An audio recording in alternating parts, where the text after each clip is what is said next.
सच सच बताओगे? अनुज श्री गणेश, शिव पुत्र होने से अधिक मेरा सम्मान शिव भक्त होने से है, और शिव भक्त कभी भी असत्य नहीं बोलते। बड़े भैया, मुझ विचित्र रूपधारी गज मुख को देखकर पहले आपको कैसा लगा?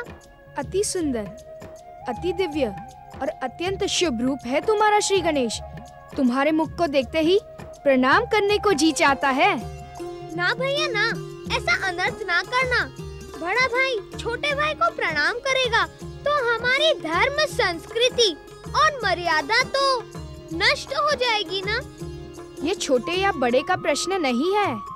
तुमने ये जो पूज्य रूप धारण किया है, ये परम देव श्री महागणेश का प्रतीक है। ये इस बात को सिद्ध करता है कि तुम परम देव श्री महागणेश के पूर्ण अवतार हो।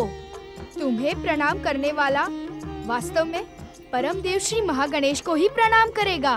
अर्थात बड़े भैया, आप चाहते हैं कि मैं श्री महागणेश का अवतार होने के कारण आपके चरण स्पर्श करके आपका आशीर्वाद न प्राप्त करूं? भैया, मुझे आप पुण्य संचित करने से क्यों रोक रहे हैं? तुम अत्यंत चतुर हो श्री गणेश। बातों में तुमसे पार पाना तो अति कठिन है। श्री गणेश श्री गणेश देवा, माता जाकी पार्वती पिता महादेवा। अरे भैया श्री गणेश, तुम्हारा वाहन मूषक तो गायक है। हाँ भैया, यात्रा में मनोरंजन करने के उद्देश्य से यह प्राय मुझे अपने गीत और संगीत सुनाता है। जानते हैं क्यों? क्यों? क्योंकि यह केवल मूषक ही नहीं, गंधर्व भी है भैया। लय, ताल और संगीत तो इसकी आत्मा में बसे हैं। इसका वास्तविक नाम क्रौंच गंधर्व है। यह क्रौंच पक्षी के समान चहचहाता है और अपनी संगीत कला से मानव तो क्या, देवताओं को भी मुग्ध कर सकता है। फिर तो मैं इन क्रौंच गंधर्व महाशय से शास्त्रीय संगीत सुनना चाहूँगा। अवश्य सुनाऊंगा बड़े भैया, अवश्य। इस समय के अनुसार मैं आपको आलाप सुनाता हूँ, जिसे सुनकर आपका मन प्रसन्न हो जाएगा। स्वामी श्री गणेश, यदि आपकी आज्ञा हो तो। अवश्य अवश्य क्रौंच गंधर्व। लगता है तुम्हारे हृदय में सोया हुआ संगीत जाग उठा है। तुम्हारे अलौकिक संगीत का आनंद हम लेना चाहेंगे। अवश्य।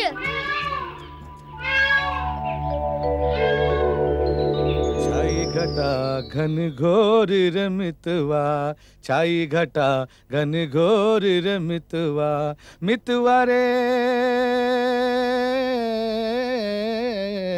छाई घटा घन घोर रमितवा, छाई घटा घन घोर रमितवा।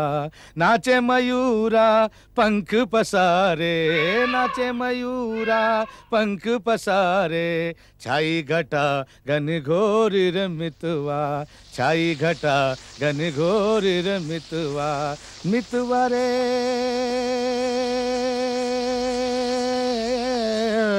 मितवा, छाई घटा घन घोर रमितवा। नाचे मयूरा, नाचे मयूरा पंख पसारे, नाचे मयूरा पंख पसारे, छाई घटा घन घोर रमितवा, छाई घटा घन घोर रमितवा। सुंदर, अति सुंदर। तुम धन्य हो अनुज श्री गणेश, तुम धन्य हो, और धन्य है तुम्हारा वाहन मूषक। क्रौंच गंधर्व ने हमारी कैलाश यात्रा को कितना सुखद बना दिया अनुज श्री गणेश। महर्षि अगस्त्य के आश्रम से कैलाश तक की दूरी का हमें पता ही नहीं चला। अब तो हम कैलाश के बहुत समीप हो गए ना। हाँ भैया।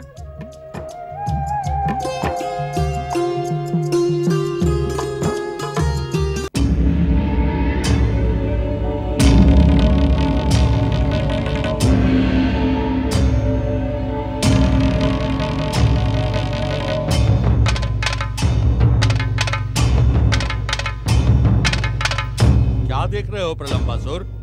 क्या तुमने उसे पहचाना नहीं, कंदुकासुर? किसे? मैं तो इन दोनों विचित्र प्राणियों को पहली बार देख रहा हूँ। समझ में नहीं आता चूहा आकाश में कैसे उड़ सकता। लगता है दोनों मायावी हैं। हाँ, इन्होंने मायावी युद्ध करके ही हमारे स्वयंभू असुर सम्राट तारकासुर का वध किया था। हमें इनसे प्रतिशोध अवश्य लेना चाहिए। तुम्हारी दूरदृष्टि प्रशंसा के योग्य है प्रलंबासुर। तुम इतनी दूर से भी हमारे दुष्ट शत्रु कार्तिकेय को पहचान गए। पहचान ही नहीं गया कंदुकासुर। इसे देखकर मेरे मन में प्रतिशोध का ज्वालामुखी फटने लगा है। अपने महान असुर सम्राट तारकासुर की हत्या करने वाले इस हत्यारे को मैं कदापि जीवित नहीं छोड़ूंगा। इसे जीवित छोड़ना हमारे असुर होने पर कलंक लगा देगा। मैं तुम्हारे साथ हूँ प्रलंबासुर। एक और एक मिलकर 11 होते हैं। चलो हम दोनों मिलकर बात ही बात में इसको मसल डालें। ठहरो प्रलंबासुर, ये दोनों मायावी पराक्रमी भी हैं। वृद्ध होने के कारण तुम्हारी स्मरण शक्ति क्षीण हो गई है कंदुकासुर। तुम क्या कहना चाहते हो? स्मरण करो कंदुकासुर। महान असुर सम्राट तारकासुर ने मरने से पहले हम बचे हुए असुरों को अपनी वरदानी शक्ति प्रदान कर दी थी। हम अपनी इच्छा के अनुसार अपने शरीर को छोटा या बड़ा बना सकते हैं।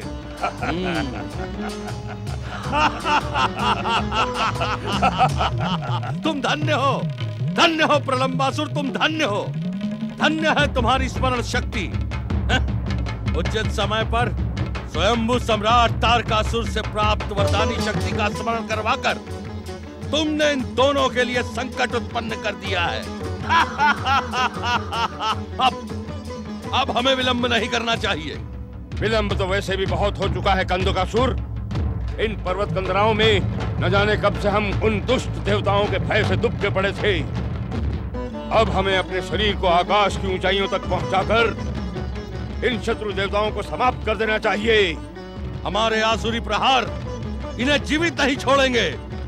हाँ कंदुकासुर, तुम अपने नाम के अनुसार गेंद के समान उछलकर कार्तिकेय के सिर पर प्रहार करो और मैं अपने नाम के अनुसार अपने शरीर को लंबा बनाकर इन दोनों को भयभीत करते हुए अपने हाथों से मसल डालूंगा।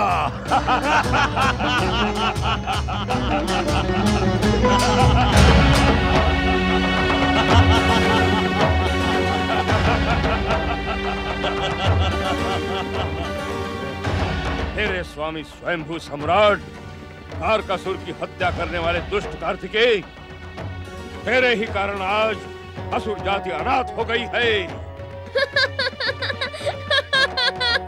मूर्ख असुर, भैया कार्तिकेय तो अनाथों के नाथ हैं। तू इनकी शरण में आ जा। अब तुम सब हमारी शरण में आओगे विचित्र प्राणी। तुझे आज एक लंबे समय के पश्चात देखने के बाद अब हमारी सोई हुई शक्ति जाग गई है। अब हम दोनों मिलकर तुम्हें समाप्त कर देंगे।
शिवाय।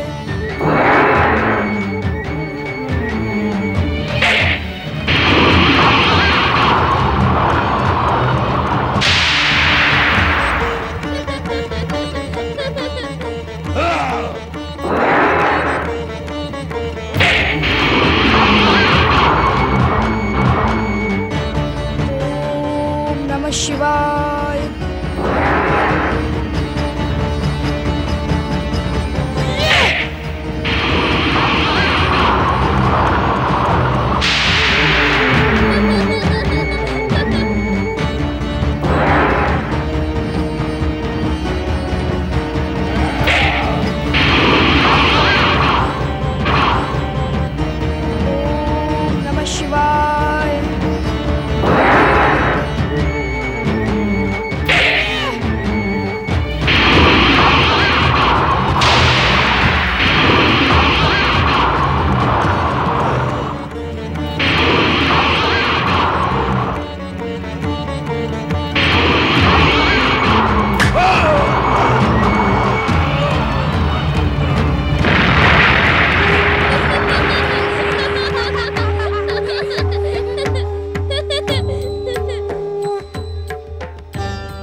कार्तिकेय की जय। भैया कार्तिकेय, तुमने तो मुझे कुछ करने का अवसर ही नहीं दिया, अन्यथा प्रलंबासुर को समाप्त करने के लिए तुम्हें कष्ट करने की आवश्यकता न पड़ती। मेरे अंकुश के एक ही प्रहार से वह यमलोक पहुंच जाता। अनुज श्री गणेश, बड़े भाई के होते हुए छोटे भाई को कष्ट करने की आवश्यकता भी क्या है? के को लेकर अब तक कैलाश नहीं लौटे, मुझे चिंता हो रही है। शक्ति स्वरूपा देवी पार्वती, तनिक उधर देखिए। देखो भैया, वो रहा कैलाश। हम कैलाश आ पहुँचे। हाँ श्री गणेश।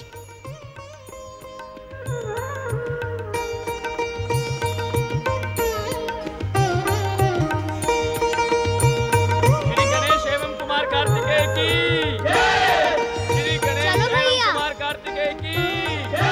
श्री गणेश एवं कुमार कार्तिकेय की जय। श्री गणेश एवं कुमार कार्तिकेय की जय। श्री गणेश एवं कुमार कार्तिकेय की जय। श्री गणेश एवं कुमार कार्तिकेय की जय। श्री गणेश एवं कुमार कार्तिकेय की जय। ऐसा पक्षपात ना करे माता। यदि आप अपना सारा स्नेह भैया कार्तिकेय पर ही बरसा देंगी तो मेरे लिए क्या बचेगा? मैं ही तो इन्हें दक्षिण से कैलाश लेकर आया हूँ। क्या इसका श्रेय मुझे नहीं मिलना चाहिए? श्री गणेश सत्य कह रहे हैं देवी पार्वती, तुम्हारे लिए दोनों पुत्र एक समान हैं।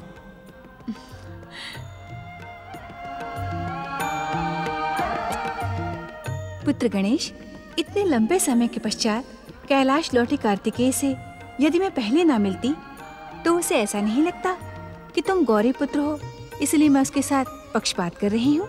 ऐसा मुझे भी लगता माता। आप सत्य कह रही हैं, परंतु यह भी सत्य है कि यदि मैं पक्षपात की बात न करता तो मुझे आपका स्नेह न मिलता। तुम कितने चतुर हो श्री गणेश। दोनों ओर की बातों को सत्य सिद्ध करके तुमने अपनी माता को निरुत्तर कर दिया। अब ये बताओ, तुम दोनों की यात्रा कैसी रही? हमारा सकुशल कैलाश पहुंचना इस बात का संकेत है कि हमारी यात्रा सफल रही। किंतु पिताश्री, आपने बड़े भैया कार्तिकेय के हाथों मरने के लिए प्रलंबासुर को क्यों भेज दिया? स्वामी, ये प्रलंबासुर कौन था और आपने उसे इन बालकों के साथ लड़ने के लिए क्यों भेजा? देवी पार्वती, चतुर गणेश को समझने में आपको अभी समय लगेगा। भैया श्री गणेश, प्रलंबासुर को पिताश्री ने नहीं भेजा था, वो तो तारकासुर के वध का प्रतिशोध लेने आया था। बड़े भैया, क्या संसार का एक कण बिना महादेव की इच्छा से इधर से उधर हो सकता है?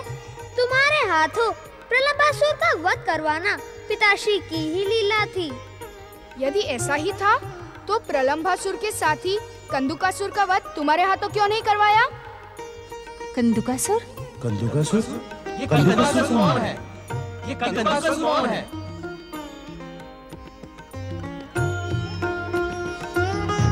मैं दत्त शत्रु देवताओं का गुप्तचर नहीं हूँ। मैं सम्राट तारकासुर के वध का प्रतिशोध कार्तिकेय से लेकर संसार को यह दिखा दूंगा कि मैं असुरों का सच्चा हितैषी हूँ। सच्चा हितैषी हूँ मैं सच्चा हितैषी हूँ। नारायण नारायण। हे श्रीमान असुरों के हितैषी, श्रीमान असुरों के हितैषी, तुम्हारा नाम क्या है? कहीं तुम देवताओं के गुप्तचर तो नहीं जो कंदुकासुर के प्रतिशोध का भेद जानना चाहते हो? नारायण नारायण, तुम्हारा नाम कंदुकासुर है, ये तो तुमने स्वयं ही बता दिया। और तुम शिवपुत्र कुमार कार्तिकेय से प्रतिशोध लेने जा रहे हो, इसकी घोषणा तुम पहले ही कर चुके हो। अब भेद रहा ही कहाँ? पहले मेरे प्रश्न का उत्तर दो, तुम कौन हो? नारायण नारायण, देखो भैया, मैं कौन हूँ ये जानने से तुम्हारा कोई लाभ नहीं होगा। हाँ, शिवपुत्र से तुम्हारे प्रतिशोध लेने में मैं तुम्हारी सहायता अवश्य कर सकता हूँ। नारायण नारायण। कैसे? वो ऐसे कि यदि तुम शिवपुत्र कुमार कार्तिकेय से प्रतिशोध लेने की घोषणा करते करते कैलाश पहुंचे तो एक क्षण भी जीवित नहीं बच पाओगे। भोलेनाथ, माँ पार्वती या कुमार कार्तिकेय ने तुम्हें क्षमा कर भी दिया तो गजमुख श्री गणेश दुष्टों को कभी अभय नहीं देते। नारायण नारायण। हाँ, उसी गजमुख ने मुझे अपना अंकुश चुभोकर नीचे गिरा दिया। इसीलिए उत्तम यही होगा कि तुम असुर कंदुकासुर नहीं, कंदुक अर्थात गेंद बनकर कैलाश पहुंचो और मौका पाते ही कुमार कार्तिकेय पर झपट पड़ो। नारायण नारायण। कंदुक अर्थात गेंद? लगता तो ये विचित्र सा है, परंतु कहता ठीक है। मैं कंदुक अर्थात गेंद बनकर कैलाश पहुंचता हूँ, वहां कोई मुझे पहचान भी नहीं पाएगा।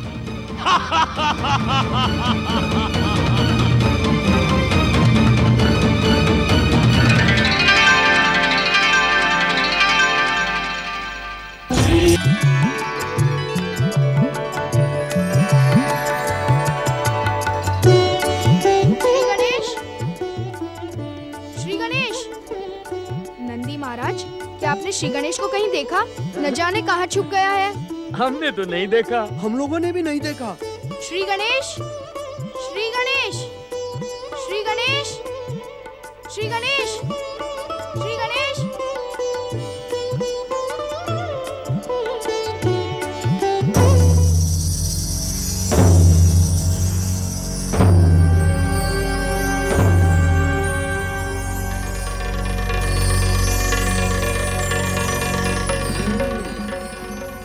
पर प्रहार करने वाला गजमुख यहाँ छुपा हुआ है।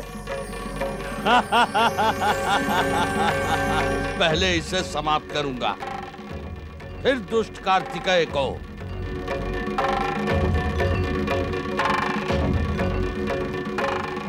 पुत्र गणेश, अब ये लुका छुपी का खेल बंद करो। तुम्हारे भैया कार्तिकेय तुम्हें ढूंढते ढूंढते थक गए हैं। क्या तुम कोई दूसरा खेल नहीं खेल सकते? दूसरा खेल?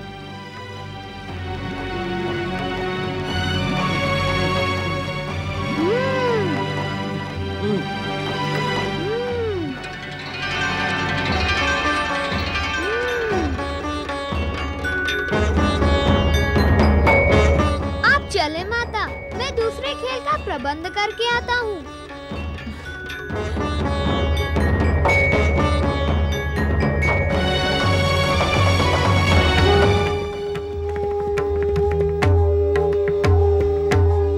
छुपने का प्रयास न करो कंदुकासुर, मैंने तुम्हें पहचान लिया है।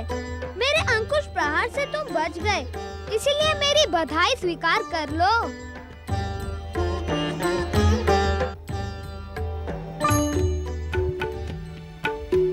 बड़े भैया, शीघ्र मेरे समीप आए। मैंने नए खेल का प्रबंध कर लिया है। मैं नहीं आऊंगा श्री गणेश। खेल में तुम अपनी दिव्य शक्तियों का प्रयोग करके मुझे भ्रमित कर देते हो।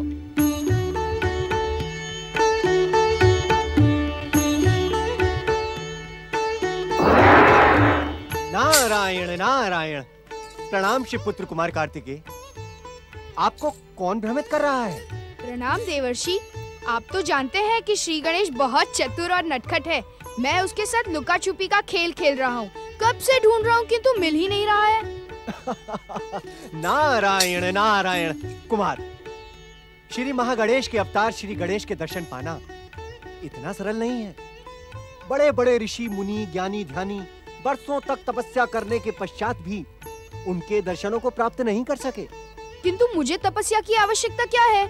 मैं तो उसका बड़ा भाई हूँ। हाँ, ये तो सत्य है कि आप उनके ज्येष्ठ भ्राता हैं। आपकी इच्छा मात्र से ही वे क्षण भर में यहाँ उपस्थित भी हो जाएंगे। किंतु खेल तो खेल ही होता है ना कुमार। खेलन में को काको गुसाइयां, अर्थात खेल में कौन किसका स्वामी है। खेल में सभी बराबर है कुमार। शीघ्र आए बड़े भैया, अन्यथा इस रोचक खेल का आनंद आप न ले पाएंगे। अब तो मुझे जाना ही होगा देवर्षि। प्रणाम। कुमार, नारायण नारायण। मुझे छोड़ दे गजमुख। मैं आपसे क्षमा मांगता हूँ।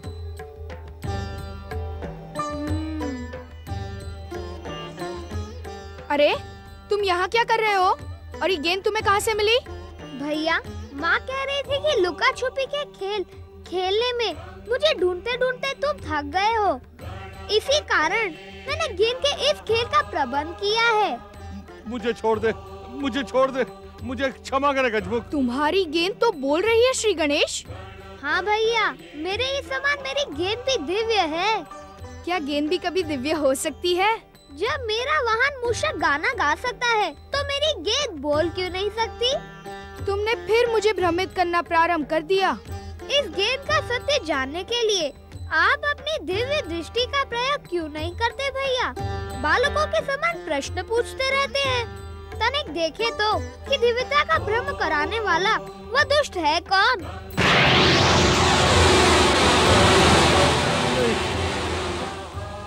श्री गणेश, ये तो वही कंदुकासुर है जिसने मेरे मस्तक पर प्रहार किया था। भैया, इसी के कारण तो आपने मुझे अपने 6 मुखों के दर्शन दिए थे। कितना कठोर है इसका शरीर, तुम्हारे अंकुश के प्रहार से भी बच गया। हमने इसे इसलिए जीवित छोड़ दिया कि अपना प्रतिशोध लेने कैलाश आए और हम इसे अपनी गेंद बनाकर खेलें।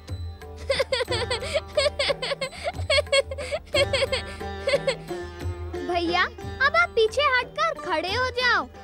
हम इस गेंद को उछालेंगे, फिर आप उछालना। जो गेंद नहीं पकड़ पाएगा वह पराजित माना जाएगा। जो पकड़ लेगा उसे 2 अंक मिलेंगे। ठीक है।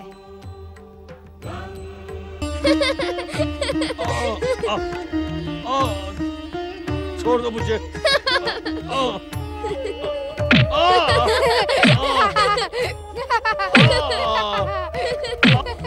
छोड़ दे, मुझे छोड़ दे। क्षमा करे मुझे।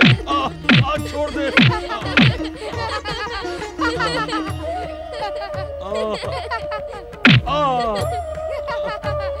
क्यों भैया, आनंद आ रहा है ना? हाँ श्री गणेश, बहुत आनंद आ रहा है।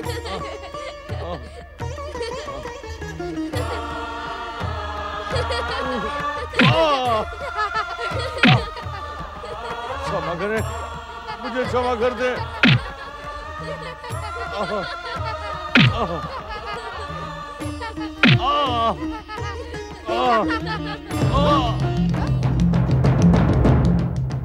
अरे ये कंदुकासुर कहाँ चला गया? लगता है समाधि स्थल की ओर गया है। चलो भैया, हम उसे ढूंढ कर लाते हैं। भगवान भोलेनाथ की नारायण नारायण। प्रणाम भोलेनाथ, प्रणाम माता पार्वती। ओम नमः शिवाय।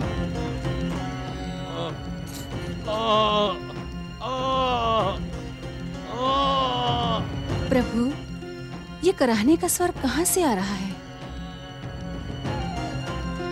बताओ नारद, कैलाश पर पीड़ा से कराहने वाला भला कौन हो सकता है? क्षमा कर दे।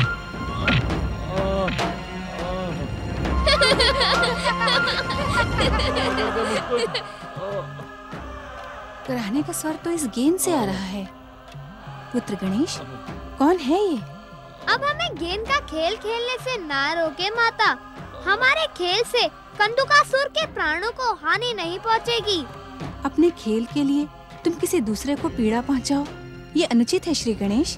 देखो ये किस प्रकार कराह रहा है, जाने दो इसे। माता, ये कंदुकासुर है।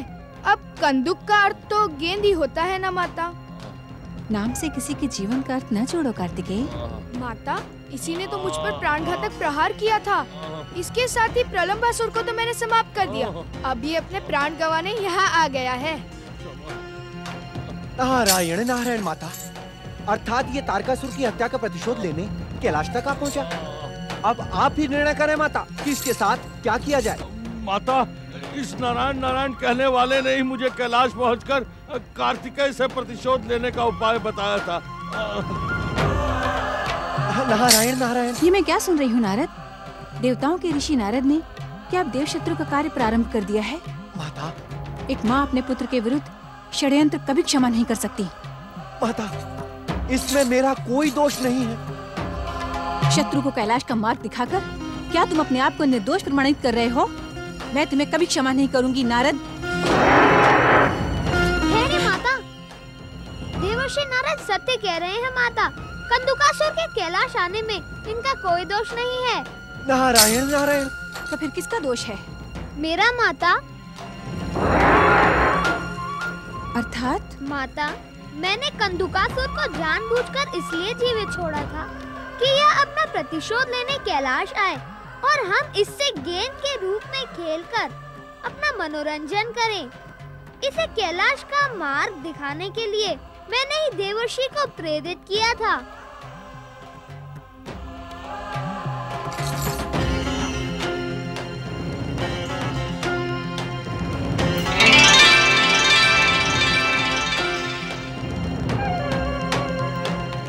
मुझे क्षमा करें माता। अपने पुत्रों से कहिए कि वे भी मुझे क्षमा करें। आपके पुत्र अति शक्तिशाली हैं। मैं चाहकर भी उनका अहित नहीं कर सकता। ऐसा लगता है माता कि इसकी प्रार्थना से आपका हृदय पिघलने लगा है और आप इसे जीवित छोड़ने का आदेश देने वाली हैं। माता, यदि इसे जीवित छोड़ दिया तो ये अपनी दुष्टता नहीं छोड़ेगा। कार्तिकेय, श्री गणेश, इसे तुम्हारी शक्ति का ज्ञान हो चुका है, इसे छोड़ दो। परंतु पिताश्री, कैलाश पर किसी की भी प्राण हानि उचित नहीं है, छोड़ दो इसे। कंदुकासुर, यदि भविष्य में तुमने हमारे पुत्रों के विरुद्ध दुष्टता की तो तुम जीवित नहीं बचोगे। अब मैं जीवन भर कभी दुष्टता नहीं करूंगा माता। आप तो परम दयालु हैं। आपने मेरी दुष्टता को क्षमा करके मुझे अपना परम भक्त बना लिया है। अब मैं जीवन भर आपके गुणगान करता रहूंगा। बोलो भगवान शंकर माता पार्वती की जय। जय हो गणेश कार्तिकेय की जय हो माता पार्वती की जय हो। एक शत्रु के मुख से आप सबकी जय जयकार सुन के मेरा मन आनंदित हो उठा। नारायण नारायण। भगवान भोलेनाथ, माता पार्वती, कुमार कार्तिकेय और श्री गणेश की जय। भगवान भोलेनाथ, माता पार्वती, कुमार कार्तिकेय और श्री गणेश की जय। श्री गणेश, श्री गणेश।